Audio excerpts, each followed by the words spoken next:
another episode of Same Page. My name is Sarah Simagist, and I'm Linal Simagist. And as you can see, today we have two wonderful guests here with us. We have Alec and Marley, all tribe. And we actually only met them about a week ago. This is the first time that we're actually meeting in person. The first conversation was super fluid, and we just really liked your personality. And so we decided, you know what, let's invite them on the show. So thank you for being on the show today. It is our pleasure. We are happy to be here. Awesome. And we are here today at their spot in Ottawa. So first I'm just going to ask you guys to just introduce yourselves. So just tell us a little bit about where you're from and what you guys do. So I am actually Ottawa born and raised from here, just on the other side of Sandy Hill. Nice. And bit about myself. I have a brother and a sister. I have a wonderful family that's all here in Ottawa, a huge family actually. When I was done high school, I did a lot of traveling, and I broadened my horizons, so to speak. Okay. And I ended up, after doing a bunch of traveling all over the world, I ended up landing in Thunder Bay, where I did a philosophy degree and a bunch of wonderful local sustainability projects and local resilience projects, food stuff. Got into farming, and throughout that whole journey, this brings us to about maybe when I was like 26, 27, I did a lot of music and a lot of art. I played in some bands, I ran open mic nights, that's where I met Alec. Okay. He was a traveling musician with his band coming through Thunder Bay, and I ran like a hostel kind of place for lots of local culture. And was that here in Ottawa? That was up in Thunder Bay. Thunder Bay. Yeah.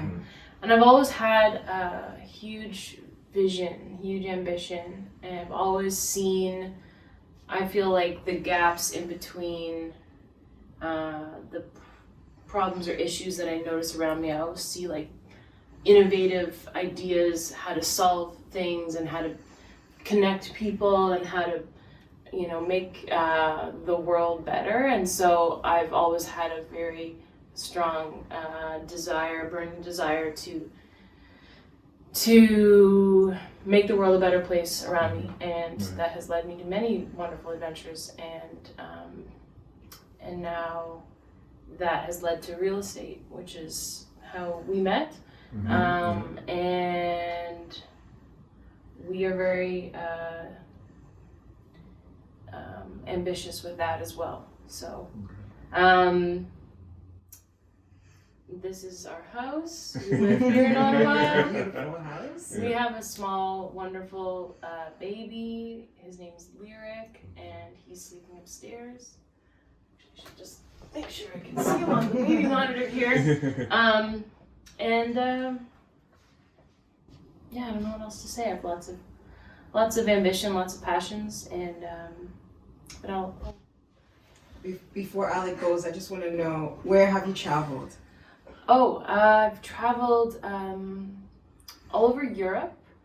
Well, not all over, but a smattering of places around Europe, Greece and Germany and Italy and Ireland and different places. And then I spent a lot of time in Central America, in Costa Rica and Panama. Okay. About a year and a half, almost 2 years. And I was farming and doing permaculture stuff there. And I've traveled, where else? All across Canada, Yukon, all the way, BC, everywhere. Done a lot of traveling across Canada. And Peru and Ecuador I've traveled to, spent 6 months there. Very cool. I've lived all over Canada, Montreal, Toronto, on the West Coast, East Coast. I've been jumping around trying to you know, make the world better wherever I go, kind of thing. But Do you have a favorite spot? this moment, Okay. yeah, Okay, I like good. that. So Yes. many this moments. spot Yeah. right here, Okay. right now with you guys. Good. Okay, awesome. That's wicked. And you, Alec? So I'm Alec. Hi, I'm Alec, I often say. And I'm an only child. I'm also born in Ottawa, but I was raised in a small town nearby named Russell. And I often say that I was raised in the cottage community that I'm a part of in Sand Bay near Shawville, because my family has a couple cottages near the water. One of them's on the water. And that heavily influenced the way that I see the world. Okay. One of the things was I grew up with adults. There wasn't a strong divide between, like, you're a kid and you're an adult. It was like, when you want, you can join us, Okay. you know? Or like the kids would be in the room expected to entertain themselves, and the adults held precedence, like what they wanted to discuss. And so I feel like I grew up really quickly, especially being an only child. It was like, Yeah. everyone's an adult. Right. And my mom's very social. So I grew up in Russell and in Sand Bay, and I always felt like I was a little bit ahead of the curve in a lot of ways. Did pretty well in school without trying. School was more like a social thing for me. And then I was given the opportunity to use my garage in Russell as like a gathering spot for all my friends. And we smoked weed and drank beer and talked a lot and played a ton of music. Yeah. And we would play football in the back, Okay. and we would skateboard, and we would just like gather every day. There'd be dozens of us, you know. It wouldn't always be the same dozen, but Yeah, there was many of us. And I would take care of the space. I was expected to like clean it, sweep it. Yeah. You know, that was like the deal. Yeah. Mm-hmm. And we were always quiet after 11 p.m. Okay. Great. Super respectful of the town we were in. Was very family oriented. Mhm. And again, a lot of adults would come in and talk with us. You know, like it's someone's parents or whatever. It was a very like equal place. It was one of the few places where, I'm sure you remember this in school, there's like grades. Yeah. And you're like, there might be like a girl, or in your case a boy, who's like a grade above you, and you're like, I can't talk to them. Yeah. Yes. But like in our social circle, we had many grades, Mhm. and it like broke through, you know. And I was actually a cheerleader Okay. because I hurt my knee playing football, and then as a joke, I was invited to be a cheerleader, Okay. and then embraced it Yeah. because I had gymnast coaches, and I was like, this is amazing. Mhm. I had done snowboarding for a long time. Okay. Skateboarding, so I really valued this like individual artistry of like expression. Mm. And through the garage, I was introduced to music in a different way. There was a very religious friend of mine who played drums in his church since he was like 5, and he was listening to the radio, which was on for most of my life, and he was just drumming on himself and singing, and it was like fluid. It was like he was just communicating Yeah. like we are now. Yeah. And it changed the way that I saw music. And I said, hey, how do you do that? And he said, oh, it's just God. And it blew my mind. Like, I went to a Catholic school, Yeah. and the idea of God was very separate. Yes. You know, it was like this crazy idea of this omniscient, fearful something, you know? Mhm. And it was one of the first times that I was like, wow, that's so strange. You're talking about this idea, and it's like you're a part of it. Yeah. God is like being within you. Yeah. Yeah. And so that was a really impactful time in my life, and I started playing music, and I quickly found that I was good at, like, oh, you're good at guitar, you're good at bass, you're good at drums. I'm going to just write some poems and we're going to make a song, you Yeah. know? And I found that everyone around me was much more talented than me in every regard. Okay. But I had this skill where I was able to find pockets for everybody And manage. and manage. Yeah. And I had friends that wanted to film, and they didn't know what to film. And I'm like, well, let's make a skateboard video, you know, Yeah. let's film me talking about something, you know? Yeah. And we just like, all of us were doing something, whatever it was that people wanted to do, Mhm. they were doing it, and we were encouraging each other. And that was within and without music. Okay. Like it was just all like, oh, you're gonna play football? Let's film you throwing the football. And this was before YouTube. Okay. Right. So like we didn't have this idea that it was gonna go viral Yeah. or that anyone was gonna see it. Yeah. Right. Yeah. You know, we were actually using tape. Okay. You know? Like there wasn't smartphones. Yeah. Yeah. Of course. You know, there was Yeah. tape, and like Yeah. I still have tapes. Mhm. I don't know what to do with them. Yeah. you know? Right. The plugins are like red, yellow, and Exactly. white. You know? Yeah. Then I went to university to study sociology. I wanted to be a doctor, Okay. and then I found music was more capable at connecting with people, which was kind of my goal. Okay. So I was like, okay, being a doctor takes 8 years, Mhm. and writing a song I can literally do on the spot. Right. So that, you know, I'm not gonna take all this. I didn't even like studying. School again was a social time. Mhm. And music, and then I was playing music, and then one of my professors was like, hey, I was also doing events and selling tickets. So that's one of the ways that I became entrepreneurial without knowing that I was doing business. Okay. I was making more money than my mom would in a week overnight, Yeah. not thinking about it. Yeah. Just, I want to play music, you know? Yeah. And then I'd have all this money, and I'd just give it to all the people who were involved, Mhm. you know? And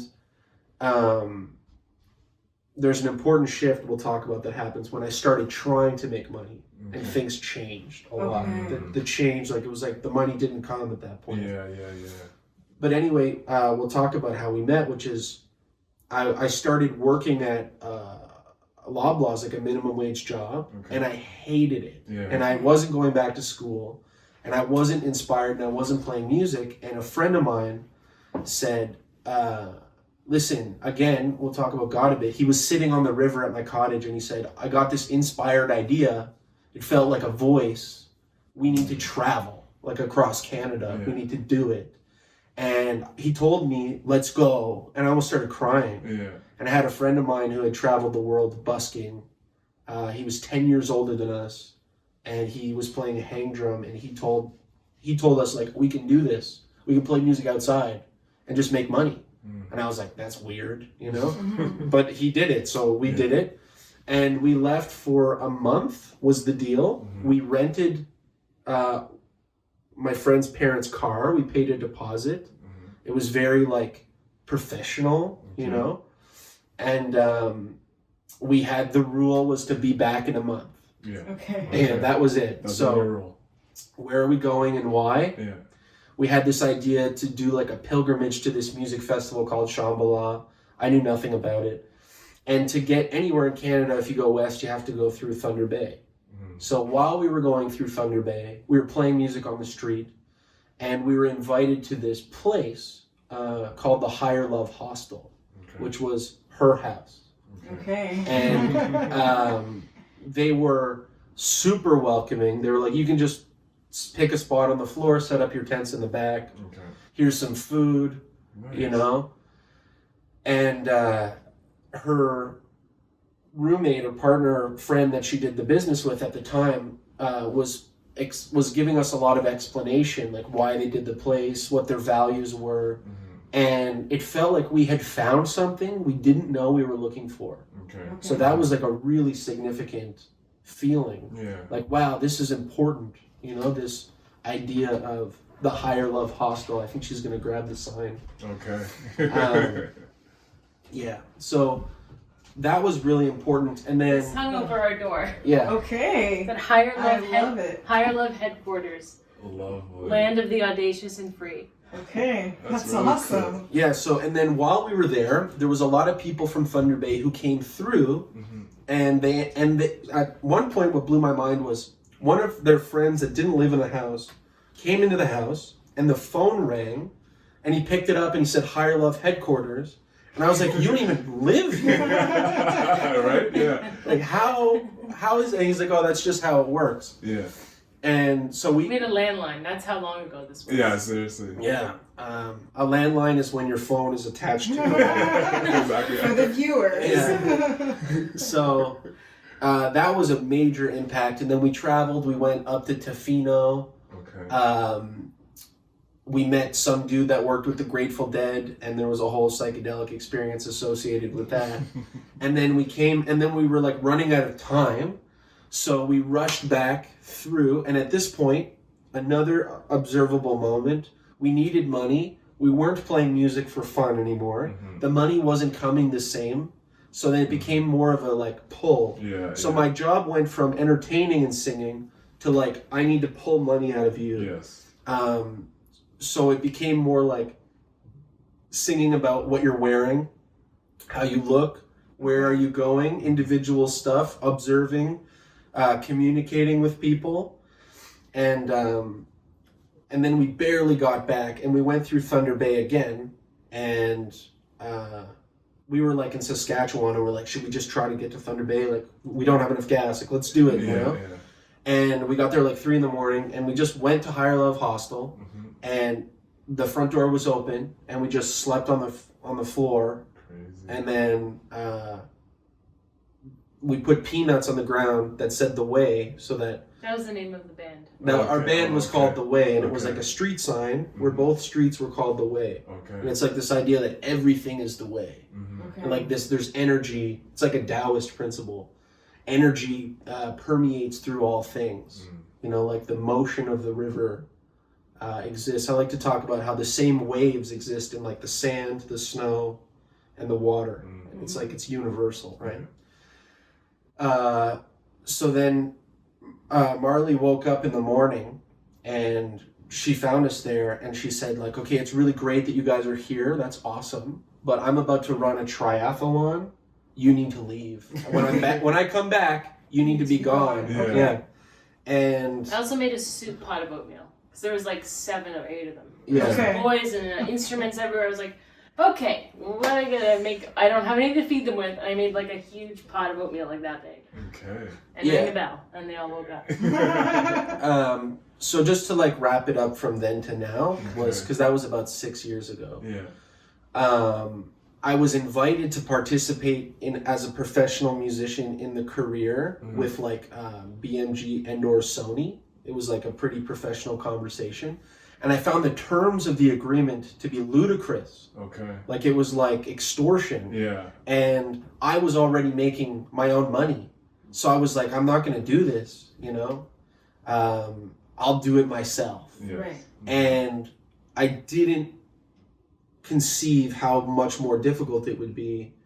You know, like now when we talk about real estate investing, you know, there's that concept of other people's money. Yes. But imagine if you had $10 million in the bank, Yeah. Right. you know, Exactly. and that's what it means to work with a bigger company or a major label. Yes. Mhm. They're like, hey, we have weight Exactly. to throw around. Yeah. you We know? have the, we have Yeah, the capital. marketing and all Yes. of that. Yeah.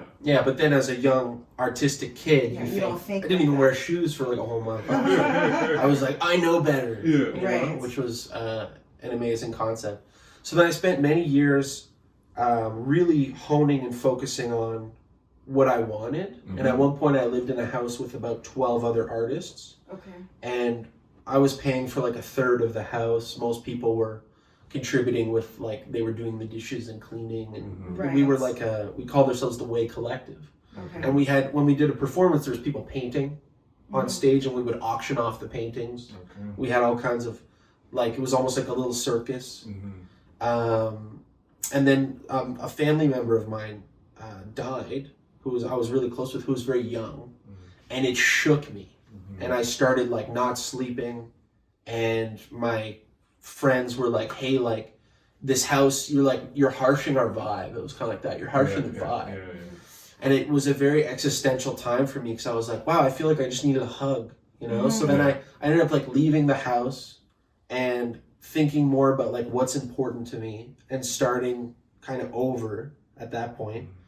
And that's when I decided to do business and focus on business. And now it's about 4 or 5 years ago. And I was reading all these books, you know how it is. Yeah. So like read books, you know, it's a Yeah. great, and then do it. read some books. Get the knowledge. Yeah, and one of the books was The Magic of Thinking Big. And the idea was like, and it's in a lot of books, but it's like work to learn, not to earn. Yes. So I was like, okay. So I got, a friend of mine was like, hey, a sales job, cell phones. And I was like, oh, you know, I hope it's not in a Walmart. It's in a Walmart. I'm selling phones. My job is to walk around the Walmart and find people Yeah. and sell them a phone. Exactly. And the deal was like, I'll give you a $300 gift card and a cheaper phone and a better phone. And people would say no. Yeah. And I'm like, Why?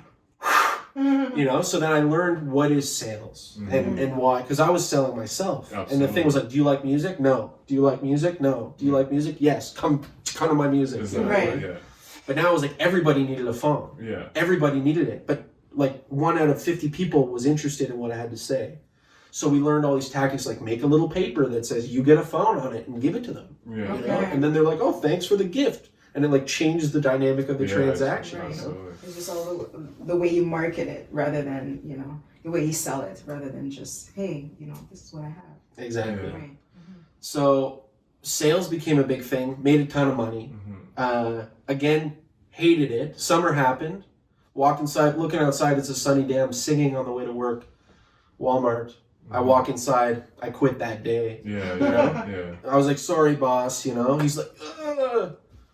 And then more sales, more music. Then I'm start thinking like, why are people making so much money? Like I'm reading about these stories like so and so executive gets a $3 billion investment to make an app, and the app never existed. You know, stuff like Right. that. And I'm like, how are these people making $3 billion in one transaction? Yeah. And it's about who you know. Absolutely. So then I'm like, I need the right mentor. Mm-hmm. And I met a few people. I met like an investment banker who was setting up charities, and that was really interesting.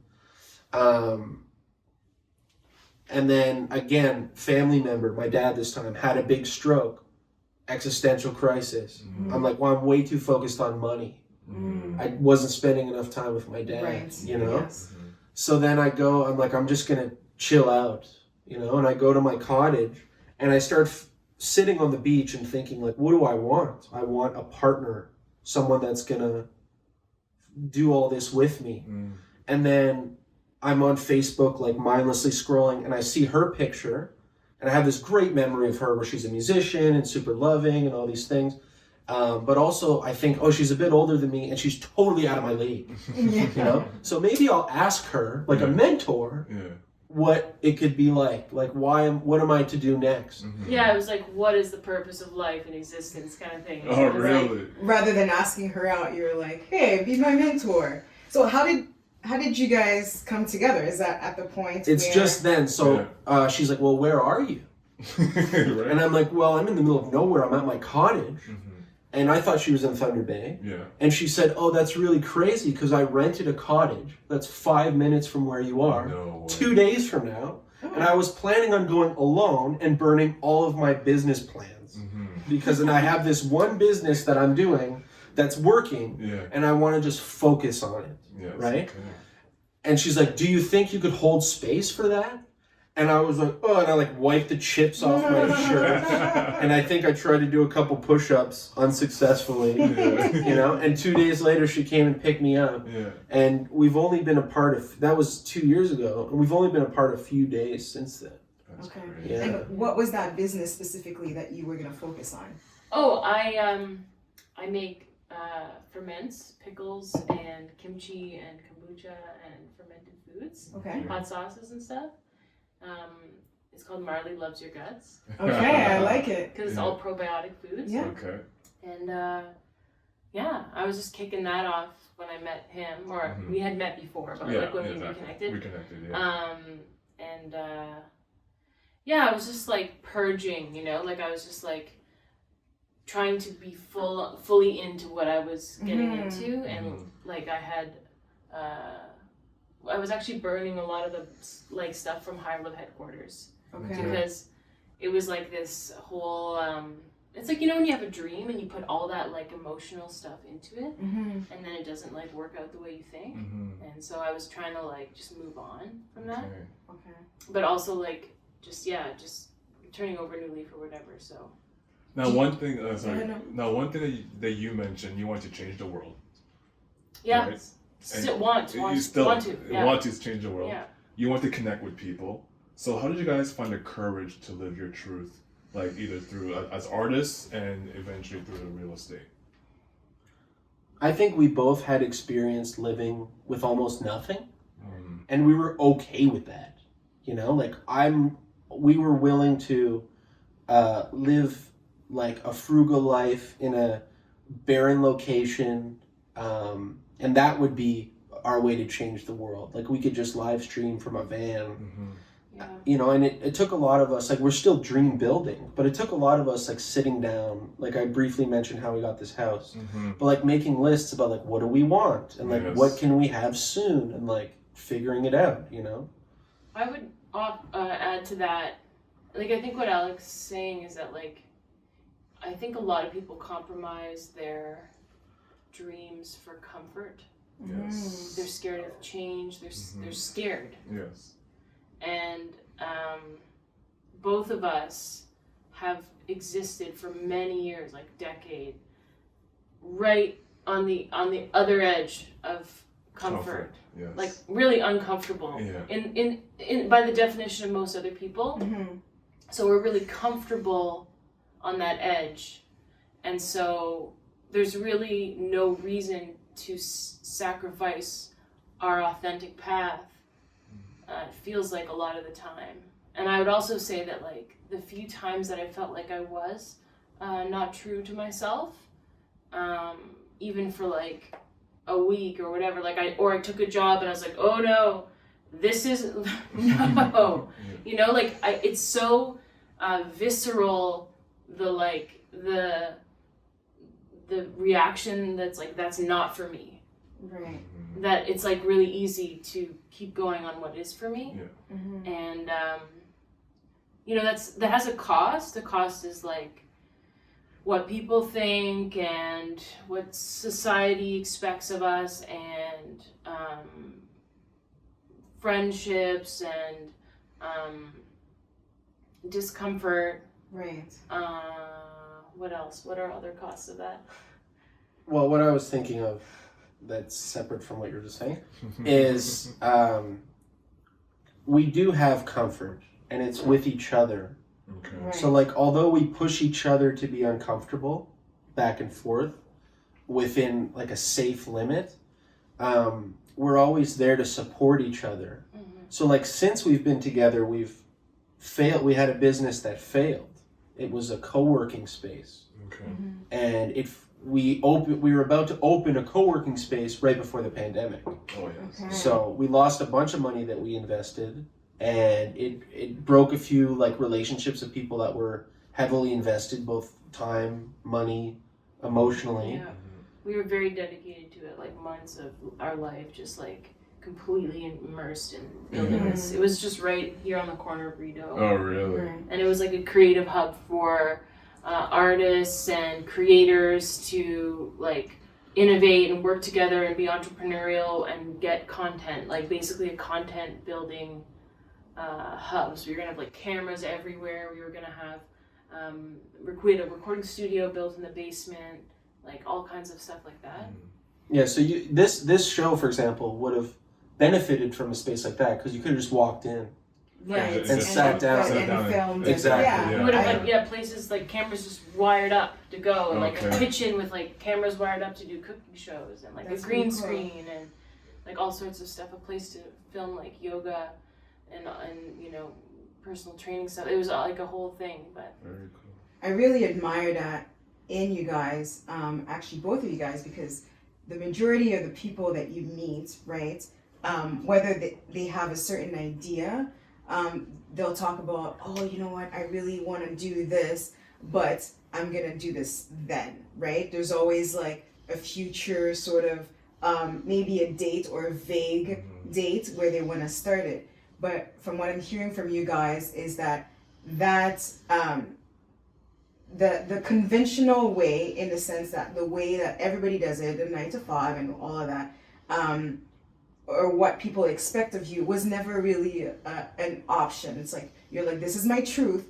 Yes, I understand that there's maybe peer pressure, family pressure, and all of that, but you just have that courage to just be like, well, this is my calling, sort of thing, and I'm gonna do that. And that's kind of cool. I'm not sure, is that... Well, I think that's very true, but also there's still stuff in my mind where I'm like, one day I'm going to have that $10 million extra. Of course. And then I'll be able to get that recording piece of equipment I want handmade by this guy who's like 90 years old or something, some weird situation.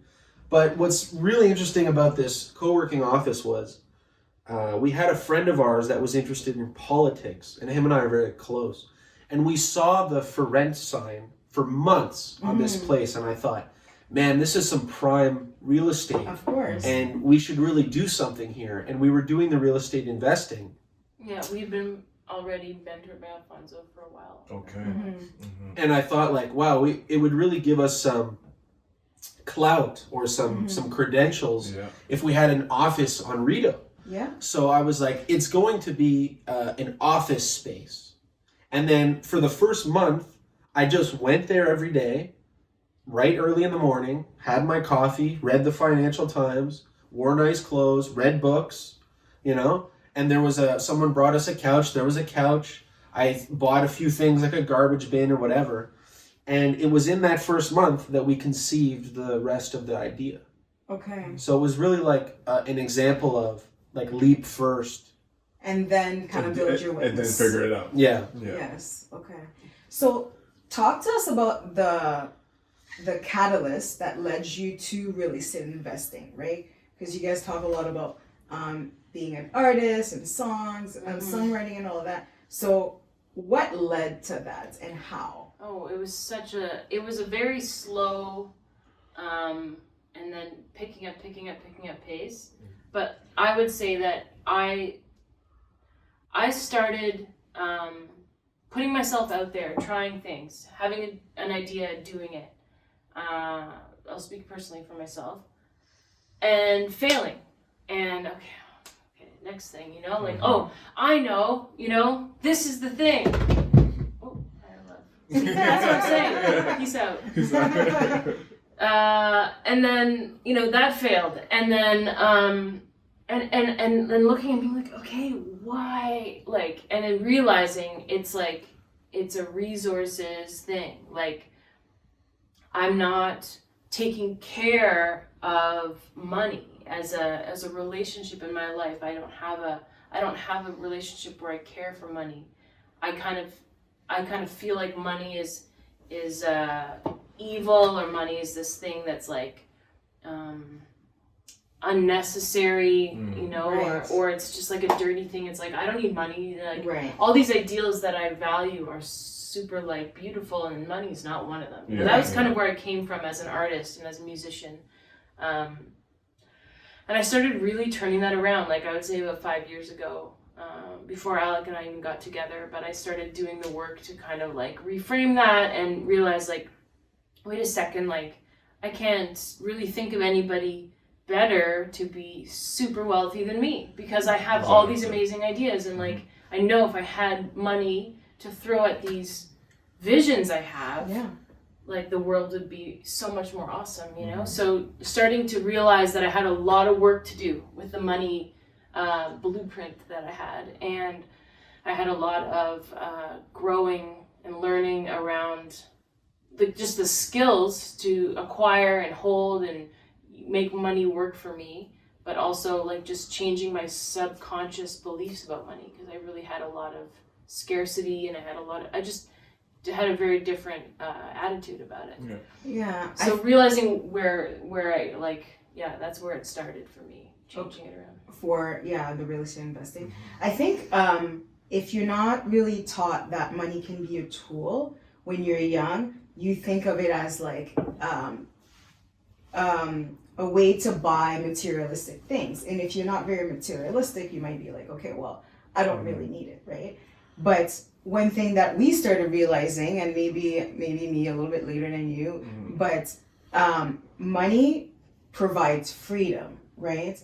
It can provide for the dream that you want. It's not necessarily being rich, but really having the making the visions that you have come to life, whether it's having more time, you know, because your money is making more money, and then now you can focus on other things. So I think that we're not really taught that. I think No. you know, you might find a mentor that really teaches you that, or in books, for example, or just people that are in real estate investing or whatnot, in that field already. But I do find that it's not really something that's talked about. You know, a lot of people view money as like, well, you know, what do you need it for? Like to buy nice cars? I'm like, no, to buy my time so I could travel the world, or so I can, you know, start a charity, or so I can, you know, be a musician full time, or whatever it may be. And I think it's that mindset shift It's huge. is huge. Yeah, Yeah, absolutely. real that Huge. relationship with money. So that's pretty cool. I see people around us that are friends and stuff who still don't have that bigger picture, and it's almost like a rejection of money in principle because they can't have it, or they think they can't have it, or they can't figure out how to get it, so they're like, oh, I don't need it, and it's like this whole, it's a very small view, you know, and they keep themselves limited. That's one thing that I love. I mean, I love many things about you. But one of the things I love the most is like this unlimited, like Yes. vision that we share. Like sky is the beginning, you know. It's like the Yeah. sky's the limit. It's like Yeah. I whatever, love it. you know. Sky's the Yeah. beginning. So I feel like my growth really accelerated meeting Alec, because he had been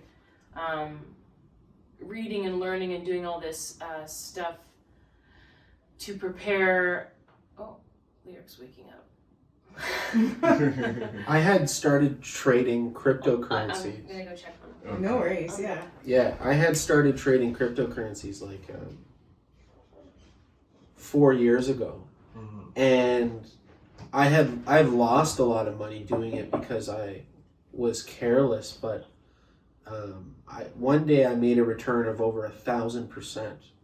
Okay. Yeah, so I was like, Warren Buffett's making about 20% a year Yeah. in a good year. In a good I year. mean- And I just made 1,000. 1,000%. It was in the period of 42 hours. Okay. And I was like, this is something. So I started talking to people, and it was kind of like that Wolf of Wall Street scene with Matthew McConaughey. He's like, it's a fugazi. Yeah. So nobody I knew was interested in investing in cryptocurrencies. Because I do know, like I said, I grew up in a cottage community. There's a lot of people. And you don't need a lot of money to invest in cryptocurrency. You can buy like $20. You know, something like if you put $100 in Bitcoin when it started, you'd have $15 billion right now. You know, so it's like, yeah, you can start with like, with almost no money. Yeah. And so I had, talking about the financial blueprint idea, I had seen the potential, but every time I made some money, I quickly lost it. You know, so it was two things. My money was fluid, right? And the other thing was I didn't have a plan for it, There you go. Yeah. right? So it was just like, okay, I'm going to grow it again, and I'm going to try to do this 1,000% return again without realizing this is an anomaly. Yeah. Right. You know, Yeah. like this is how it is. You know. Right. Yeah. So the more that I looked at people that I admired, and I think like Kanye West is a great example, Jay-Z is a great example, Ellen DeGeneres financially is a great example, but these people have diversified their income, and sometimes more than 50% of the money they make is in real estate. Right. And it's said to be the safest investment. Yes. So we went to a few seminars like stocks and bonds and options, and we went to a bunch of multi-level marketing companies, which were phenomenal. And again, it was like, this isn't for me, or this is unaccessible. You know, one of the stock option seminars was thousands of dollars. So it was unaccessible to us at the Right. time, although it was very interesting. So we were both open-minded and looking for stuff, and at her, or for her fermenting business, she had a celebration for a small grant that she got for $5,000, and there was like a I don't know what you call it. There was like a celebration with speakers, and one of the speakers was Alfonso, and he talked about 3 things that hit me like hard. I started when I was really young, and before that I was poor. So I was like, this guy knows the difference between what's like, he's been there, you Right, know? He's yeah, not like he's lived it. he's not like privileged, because Yes. that was important to me as an artist, was that I was a starving artist. Right. So I'm not just like, oh, he made it or whatever, Yep. out of nowhere. The second thing was, he tried and failed a lot. Mm-hmm. And he, in the process, had made millions of dollars and lost millions of dollars. Yeah. So I was like, okay, this guy plays big.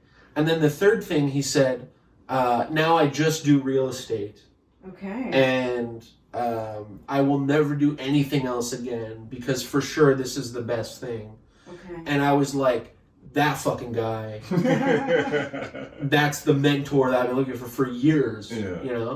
And Yeah. I'm on Facebook quite a bit, and I would message him regularly, which I think people should do this more often to people they admire. But I just said, like, do you have time to get a coffee? Mm-hmm. You know? And it was every 2 or 3 days, like, we should meet for coffee. Where are you? Like, where's your office? Like, I'll come over I'll bring you a coffee. Like, what do you know? Making yourself noticed. Yeah, and he said to me at one point, he's like, every time because I post a lot on Facebook sometimes, he said, every time I look at Facebook, it's just your posts. Yeah. And he thought that was really interesting. So he invited us to this seminar that he was It doing. was like a friends and family one. Training thing. Yeah, and it was It was a few years ago. it was an opportunity that was in our realm. It was graspable, Mm-hmm. and what It was was in Bell's Corners. We could get there. Yeah. What was really interesting was we had went to a seminar before, and there was this conversation about how some people just seize the moment. Yes. Yeah. So we were given this idea of like, don't think, just do. And then at the little 3-day thing, it was about real estate, and I was loving it. I was eating it up. She was in the notepad. I wasn't sure. I was like, is she like this? I don't know if she likes this or not. And she went to get a coffee and came back, and she's like, we're in.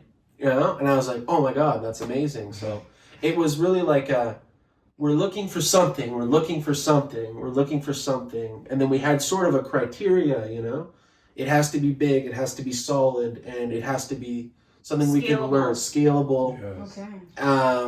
And that's when it, like, real estate was presented to us in a very tangible way. I had always loved real estate, like in a weird, unexplainable obsession. Just like I would always look at real estate magazines. I would always just scroll through Kijiji postings of like apartments, like I don't know what, you know what I mean? I was just like, I just loved buildings. I loved spaces. I loved the potential. Just I was so intrigued. I'm like, oh, that's that price. Oh, interesting. Like I had no idea what I was looking at. You know. Yeah. And then I always wanted to get like into. I just loved creating spaces. Like one of my superpowers was like creating spaces for people and spaces for connection and all these different things. And I just. Alfonso explained it to me. He was like, when he was like talking about how you don't need, I had this idea that I needed all these things to ever get into real estate. And he's like, no, you don't need any of those things. Like other people have those things. Mm-hmm. And they need you to do your thing. And then together you do the thing. And I was like, what? And I was just amazed. Mind Like, I was blown, like, wow. And I was like, oh, I'm so sorry. That is my phone. A lot of people think that you need so many things like money to get into real estate and connections and whatnot. Yes, you do need some amount of connections in the sense that you need to partner with people. It's either you have the deal or you have the money, or if you're gonna do renovations, you have the skills to renovate, right? You have to have some kind of part of the equation. However, if you can just find the deal, then the money will come because money, the deal attracts good money. So I think that's another misconception about real estate investing that we just learned 4 or 5 months ago that you don't need money to really start real estate. You need closing costs and stuff like that, but you can always raise that land transfer time. But you can always raise that. So technically, if you have time, use the resource that you have, and then and the rest, be a person who brings everything else together. For example, the money. Yeah, it's so empowering to get that teaching. Yes. And yeah, really that has been now we see a path in front of us where we weren't really sure. Like, we know what's on the path. We want, the circus and the jet, and we want the farm and the 16 kids. I love it. And big. We want to be on the stage in front of the world, singing our songs, all these things. We have a million dreams, but we didn't really see the path that was getting us to all these things, and it has, it's real estate. So yeah. Well, it's great how you found your mentor. So since that time when you went to that conference, how has your real estate journey been since then? It's been intense. I like to use steady. I like to use this idea, like, because I've had a lot of people ask me a similar question, or why mentorship, and I'm like, imagine you don't know how to scuba dive and you really want to see the bottom of the ocean. Having a real estate mentor, or a mentor in whatever situation, is like a team of other scuba divers that are underwater. Right. And they're waiting for you to come down. And when you get there, they're like, look, we have extra air if you need it, It's swim this way, like, I'll swim first and follow me, then you swim and I'll swim again. Yeah. So it was, what's really important is, like, every industry has multiple facets that are important that you master over time. Yes. Right? So Alfonso, as an example, he's been in the industry for like 30 years. So he's touched on most of the facets, if not all of them. And when we're moving forward, we know that we don't need to know. Right. So we can just ask.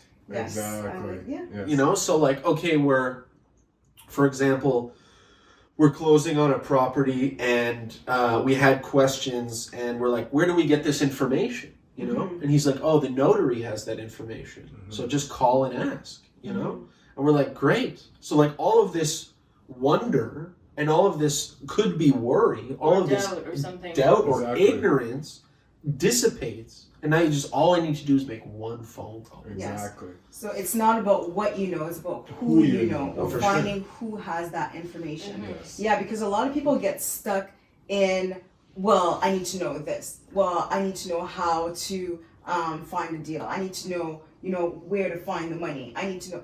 And you get stuck in this need to know sort of cycle. Yeah. And if you don't really just start taking action, because as you take action, you'll learn, for one. And for two, you'll meet people who will tell you where to find that information. So you don't need to store all of that in your brain, right? It's just move forward and then you figure out as you go. For sure. Exactly. That actually, like what you're saying right now, is our real estate journey so far. Okay. Like, we're just like, and we're just gonna keep, and we're gonna Yeah. make another offer, and we're just gonna, because like I would say that we've been incredibly successful because we haven't given up. Like, we've had a bunch of deals, and we've learned so much, and we've gone this far, and we've learned this, and we've come that far in that one, and we've learned that. And we're closing on our first property next week. Nice. We're waiting on the notary's like, it might be a couple more days. I'm like, oh, That's I'm so excited. Yeah, it's coming. Yeah. But yeah, so that is really exciting. But we have 2 more properties under contract already, Nice. and possibly a third. We went and saw a bunch of properties today. So it's just like the ball, the snowball's moving down the mountain, and it's just getting more snow, and it's just Gaining moving speed, and it's like I can feel this really cool energy. So Nice. That's cool. mentorship is definitely, and like faith in yourself, like courage in ourselves, because I trust that, like, between us we can figure out which questions to ask, and we can figure out where the gaps are in our knowledge and how to find that knowledge, and it's just about sort of just acting. It's just about acting, actually. It's just about taking the steps. Yeah. Absolutely. Actually moving forward. And I love that you guys are doing this as a couple, because you do see, and this happens, I think, frequently, where one is really into it and the other partner is not so into it, and that's fine. That's just the way it works. But I love because we are a couple who are both doing it. We love meeting couples who are also, both partners are into it. Yeah. One thing that I wanted to ask is that you guys have a 6-month-old, Yeah. right? And a lot of times when we talk about real estate investing to other people, sometimes people will say, well, this is so hard because we have a kid, or we don't have the time and whatnot. So I just want to know how do you guys manage that? And if somebody who had a 6-month-old or a 4-year-old whatnot wanted to start in real estate investing, but they felt that they couldn't because of time constraints, or having a child is sort of stopping them from doing that, what would you say to them? Like, how do you guys manage that? I think we're lucky because we're both in it together, like you said. Mm-hmm. But it's really about like delegating and prioritizing. And I don't like to think of because people are always like, you need to make sacrifices, and I'm not really about that. Yeah. Like I like Netflix. I like chilling out, playing guitar for 30 minutes a day. Mm-hmm. There's a lot of things I don't want to sacrifice so much. Yeah. But for example, although we're both very aware of the property that she went to go see today, she actively went to go see it. Okay. I stayed behind with Lyric. We corresponded. She was sending me pictures while it was happening. Okay. We're both I conscious. dumped lots of milk. Yeah. Left it with him. Yeah. We're both conscious as to like what we're looking for and why, and that's really important. And so we're like making time. And another thing is like ask for help. So like not enough people do that. I think we could get better at that. I mean, with your own kid, you're like, I don't want anyone else to hold him or something, And now there's like this whole pandemic, so it's like, Yes. oh, we're worried about this fake virus or whatever it is. And then like, so like we'll ask like a parent or a grandparent or a friend, like, are you willing to take Lyric for an hour or two so that we can focus uninterrupted to do this? And for It's example, only recent that we've been doing that though, like being like, okay, like my mom's now starting last week is gonna come every Tuesday morning for a couple hours. Okay. And so now I know, like, okay, I have time to make phone calls. Exactly. You know what I mean? Yeah. But before that, it was more sporadic. So like knowing what you need and then giving it to yourself, asking for your help, like he's saying, is really important, because a lot of people, I don't know, it's almost as if they maybe like, I don't know. It's like the excuse is so easy, you know? Right. Absolutely. Yeah. The excuse is so easy, and I feel like if something, I was just gonna say that like having a kid has been so motivating to do more real estate. Like, for me, I'm like, oh my God, we need more properties.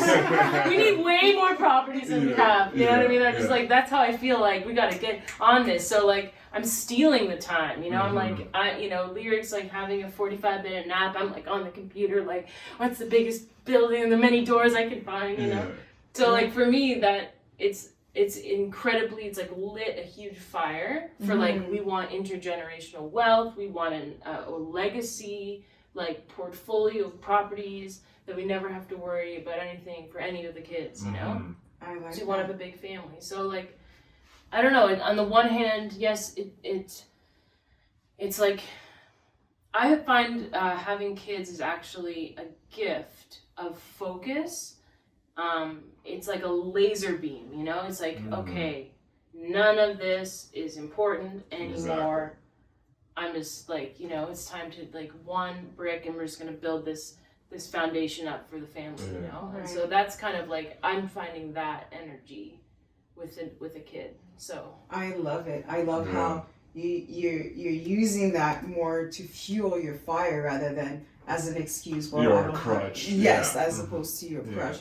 And that's really powerful. And I think a lot of people need to hear that, because that might just like burn that excuse. Like, well, Yeah. that's, you know, if And this couple can do it, We then brought maybe we Lyric could do to it. show, like we've been to showings where we've had him You're strapped in the planting those carrier. seeds early. Yeah. Yeah, And yeah. like we're have the clipboard and we're there and he's got the baby and we're Yeah. just I like, like it, and it might also put a different perspective. I think that like often you'll see like one person go and visit a property, and I think it I will adds. be right back. Yeah, no problem. I think Speaking it of- adds a different vibe when a couple goes together, but it's totally different when sort of like a young family goes to visit a property, and I think that that's powerful because they're like, oh hey, you know, this couple, they're actually very motivated, and I think it just adds value. If anything. I think it makes it less transactional. Right. Like I think it brings this humanity to it. It's like this is a young couple doing their thing, and you know, like and then it kind of I guess puts everyone at ease Mhm. during those whole transactions. Yeah, that's right. Yeah. And, like, I wouldn't say it's a tactic per se, Yeah. but it's very tactical because, like you said, it brings like a level of humanity to it, Mhm. and it's like people won't necessarily like screw us in the deal, which Exactly. doesn't happen. Yeah, yeah. But like when I was at a viewing with the kid, I remember we were talking to the seller, and he was like, "I don't know anything about real estate investing." Mhm. But I'm like, "That's funny because you just showed us the property, and all you talked about was how we can improve the value, Exactly. how we can raise the rents, Yeah. you know, what renovations needed to be done, Mhm. how you've done to secure the amenities and the different things that are necessary for the building." But one thing I wanted to say was Yeah. like she just ran up to take care of him real quick, but we decided to do this tonight at a time that was the most likely to have the highest level of success. Yeah, Right. You know, like I mentioned to you when you got here, he's starting to sleep for 4, 5, 6 hour chunks. Mhm. You know, so that gives us the time, and like she'll be back down soon. She's just like feeding him because he's hungry, and he'll go back to sleep. But knowing the way that things go, like the natural flow and rhythm of your family. Yes. You know, had we scheduled this at some point in the day, we would have been not only interrupted, Mhm. but Lyric would have had to be an active participant, Yeah. Right. Mhm. which would have been fine. Just it would have been hard for different and people to understand what he's talking about. He talking about, you know, how many properties he visited and what he liked about it. Pretty much. So I know Marley's gonna come back down, and I sort of wanted to wrap up with going back to your music, I guess career, that part of, you know, the artist part. And I know you mentioned that you and Marley have written songs together. Oh yeah.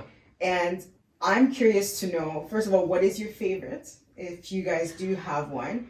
And if you guys, you know, want to give us a little bit of We're gonna put you on the spot. Like to of a perform it? show, Yeah, we maybe could probably for a do couple that. of minutes, that'd be pretty cool. Yeah, we could do that. I mean, our band is called Calling All Tribe, Okay. which is Okay. where we got the All Tribe idea. Yes. And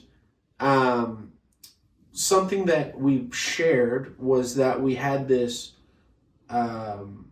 propensity, I think is the proper word, to bring people together, no matter who they were. And the thing that unites humanity is like culture, so like food, Yes. music, dancing, Art. art. Yeah. And that's something that I believe that if the entire world was given abundance, we would spend our whole life doing those things. Yes. And Jack Ma, who is the richest man in China, he talks about a future where machines are doing most of the menial stuff, and people have the opportunity to focus on culture, and there will be more dancing and more singing. So I really appreciate that idea, and we have a song that's called "We Have All," which that's the first one that comes to mind. But it's like this energy that everything we've ever needed, whether it's as an individual or as a group, is out there, you know. And maybe it just, I mean, in a business way, it just needs to be reorganized. But all of our music is like an invitation, or it's like a calling card, so that we attract the right-minded people. So, like, one of the things that means a lot to us because I've produced a lot of music in my time, and some of the best music I've produced costs a lot of money to produce. Mm-hmm. Okay. So you're renting equipment, you're renting space, you're working with other producers that have more time or more experience, and the product of that is usually worth it. So like the idea of us accumulating wealth and then using part of that wealth to invest into our art and into our culture, knowing that that in itself can become a channel for money and a different cash flow or revenue stream. But it's kind of like what's interesting in the arts industries is that there's a really big divide between the successful people And the people are just starting. the people who are just starting. Yeah, yeah. And there's just like this huge space of people that just don't make money and they're experts, Yeah. you know? And that's one of the things Marley and I talk about is like I've spent many ideas developing kind of, I wouldn't say social media, but it's like this system where artists can share their mediums, their media with each other in a way, and it's probably going to adopt blockchain technology, but the idea is that it will have value based on the time that it's being consumed. Okay. So it would be like a star, when it is consuming a planet, it gets larger. Yeah, yeah. Right? So it's like about mass. So it's kind of like giving that mass to media. Mass media. So anyway, the point is, the important aspect of that is to think that like in the future, and it's already changing now with like Spotify and YouTube or whatever, but in the future, I don't think there will be such a large divide Okay. for the experts out there who are not being rewarded for the time that their media is consumed. The accessibility is changing. You know, so there's a lot of work that I'm doing with some of my team to like move towards a place where it's very possible. Like I feel like I was a hop, skip, and a jump away from fame, but it's very possible that people I work with or myself become famous. But the true idea that we're trying to get across is that that's not our motivation. And ultimately, if we could just influence our community and our tribe, whatever that means, then that would be enough. And like, what's really important to me is this idea of like indigenous culture being mixed with globalization and the culture of civilization. Because there's a lot to say. I have this argument a lot with a lot of my friends, and I respect all the angles a lot, but Aboriginal people were doing really great. And then civil came here, and now we have a developed society. Right. And there's costs and sacrifices and benefits to that. So like if we can just focus on the development of that, and we can maybe make the costs more humane and bearable, and the sacrifices more decisive and like agreed upon by a larger group of people, then I believe the civilization would ultimately be more in harmony with itself and with nature. So in that worldview of the future, we would be singing to our area of the world, or birds of a feather, you know, like because of the internet, maybe someone who's in my tribe is in Australia or Japan, but they're really like digging the vibe, you know, they're really feeling it. Okay. So that was a little complicated. That's okay. That was a little deep right there. Yeah, Okay. that's what I'm thinking about a lot of the time. And again, baby's asleep. We were just asked to. Yeah, I was just asking Alec, what is your favorite song that you guys have collaborated together on, and if you guys could give us a little snippet, if you guys could, give us a little Like show. sing some? Yeah, Putting you on the yeah, spot. sing or play or whatever you want, for a couple of minutes. Sure. Do we have to agree on which one is our favorite, or? Well, you don't have to agree on your favorite, but you do have to agree on the one you're gonna sing. Or We have All Came to Mind. I was thinking The Waltz. Sure. Great. Do we need to drop a beat? No. No, I'll just I'm tune it. really kidding. 'Cause- Well, yeah, okay. This song, I mean, I want to say that the music that Alec and I have written together, I feel like came from somewhere else, and like I've never actually written music that I feel so good about. Mhm. Like I've written tons of music, but I always kind of like I'm like, oh, I don't want to like play my song, or it's like I don't know, I don't feel so like, I don't know how to explain it. I'm so Are you self-conscious about it? well, yeah, but I just want to say that like the music that Alec and I make together is really special, and I feel very like blessed. Like it's almost as if we've like it's come through us. Okay. Because sometimes I don't even realize that we like made it or something. I don't know how to explain it. Like, yeah, I've never written music with anyone before, Okay. Mhm. and it was a super amazing process that is still unfolding. So tell us about the piece that you're about to play. What do we call? Oh, we call it #Make Something. That's what Okay. the song's called, or the waltz, because it's in a 3/4. It's like in a waltz kind of rhythm, Okay. and I imagine it like some sort of old-fashioned song almost. But they want See to how know that about, fares. they want to know about the song.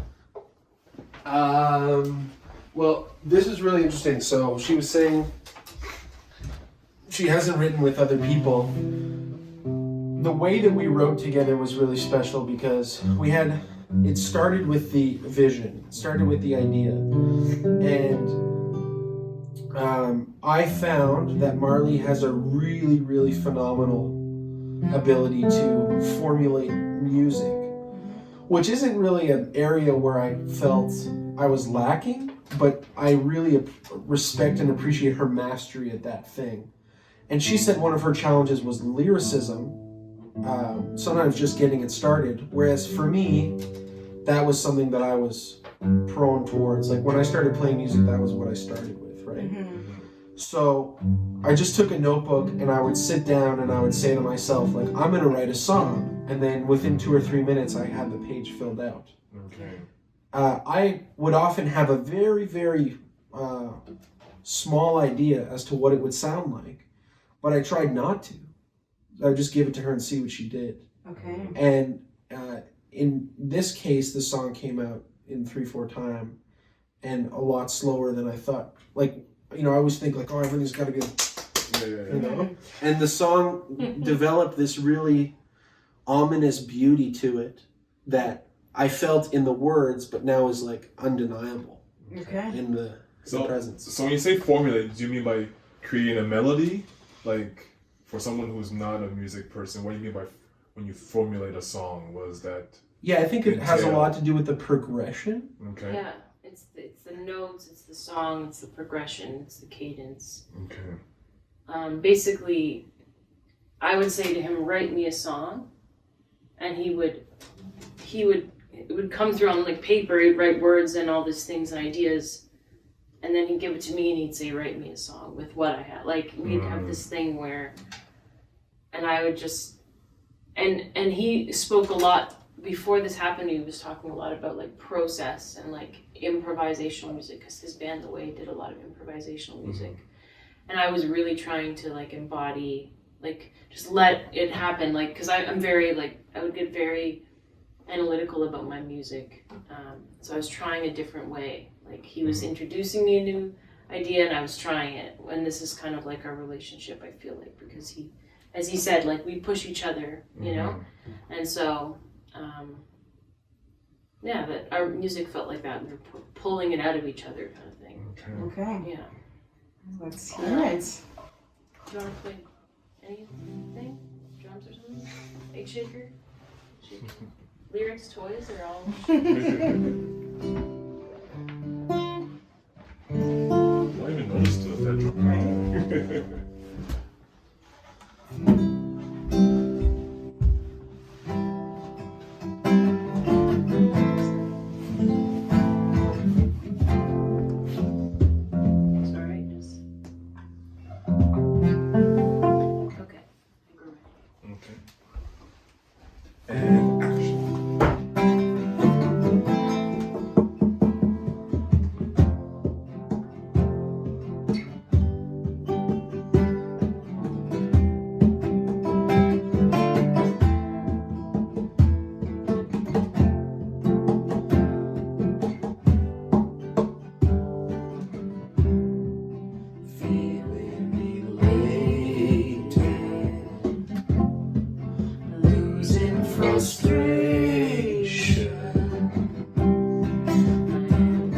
penetrating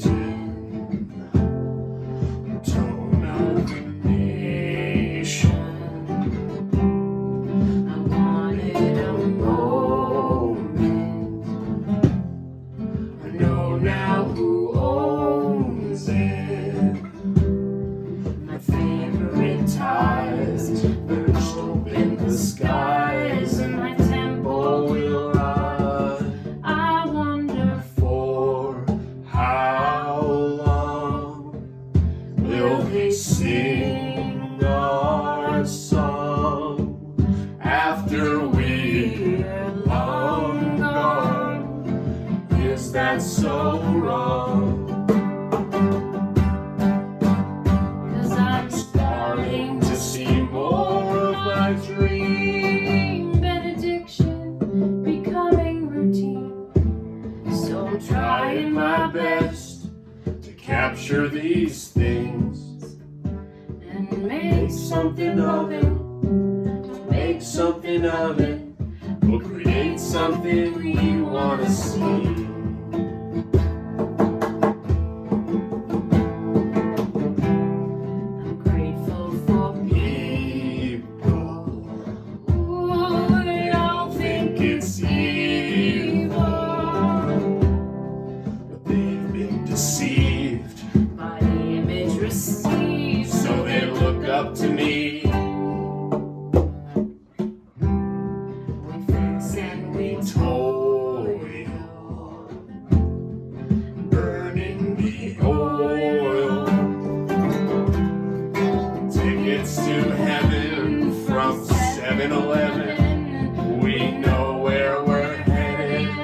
I wonder for how long will they sing our songs after we're long gone? Is that so wrong? 'Cause I'm starting to see more of my dream benediction becoming routine. So I'm trying my best to capture these things, and we'll make something of it. We'll make something of it. We'll create something we want to see.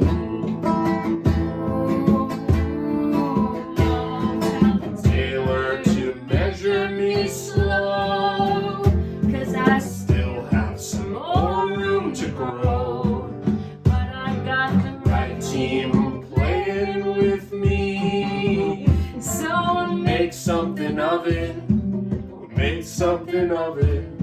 Create something we want to see.